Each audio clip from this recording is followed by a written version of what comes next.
Damani.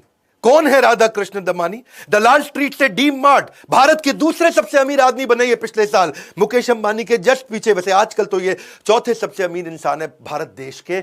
Warren Buffett बोलते हैं इनको इंडिया का। नमस्कार, मैं Vivek Bindra, founder and CEO बड़ा बिजनेस.com। आजकल राधा कृष्ण दमानी, 1954 में आपका जन्म हुआ।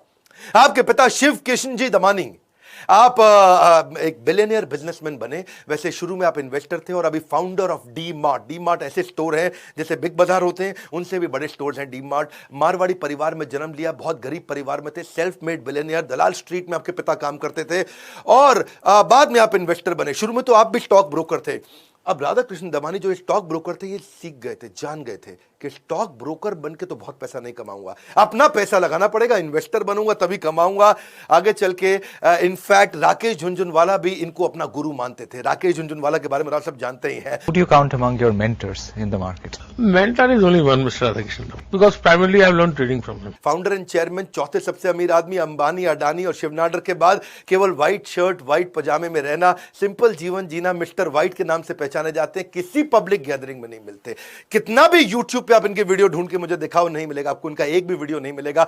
किसी को इंटरव्यू नहीं देते, किसी से मिलते नहीं है, अकेले चुपचाप रहते हैं, शांति से जीवन बिताते हैं। पब्लिक और मीडिया से तो बहुत दूर रहते हैं। एक ही बार इनको देखा गया था पब्लिक में, जब राकेश झुनझुनवाला का 50वां जन्मदिन था। लोगों को पता नहीं है ना डी मार्ट के बारे में, ना राधा कृष्ण दमानी के बारे में। इतने बड़े कैसे बन गए? आ जाए इतना सस्ता के सस्ते के चक्कर में बहुत कस्टमर आ गया। जब बहुत कस्टमर आ गए तो बहुत माल बिक गया। जब बहुत माल फटाफट बिक गया तो बहुत कैश आ गया वापस। जब बहुत कैश आया तो फिर बल्क में खरीदो, क्योंकि बल्क में लोगे ना तो सामने वाला आपको सस्ता देगा। 1 किलो माल का रेट अलग होता है और 1000 किलो माल का रेट अलग होता है। माल सस्ता मिला, जब माल बहुत सस्ता मिला तो सस्ता मिला तो फिर दोबारा सस्ता बेच देंगे। दोबारा सस्ता बेचे तो मतलब इतना डिस्काउंट, कस्टमर बोले भैया इतना डिस्काउंट, फिर कस्टमर फिर से बहुत ज्यादा आया, फिर वही हुआ ना, बहुत ज्यादा बिक गया और बहुत सस्ते में मिल गया। इसी मुद्दे के चक्कर में डी मार्ट जबरदस्त होता चला गया। इसको आर्ट स्ट्रैटेजी में डिटेल में समझ लो। बिजनेस सीखने में इंटरेस्ट है ना, तो कैसे इतना अमीर आदमी बनता है उसको पकड़ते हैं। पहली चीज, इनके फंडामेंटल स्ट्रॉन्ग थे, क्योंकि ये इन्वेस्टर फ्रेटर्निटी से थे।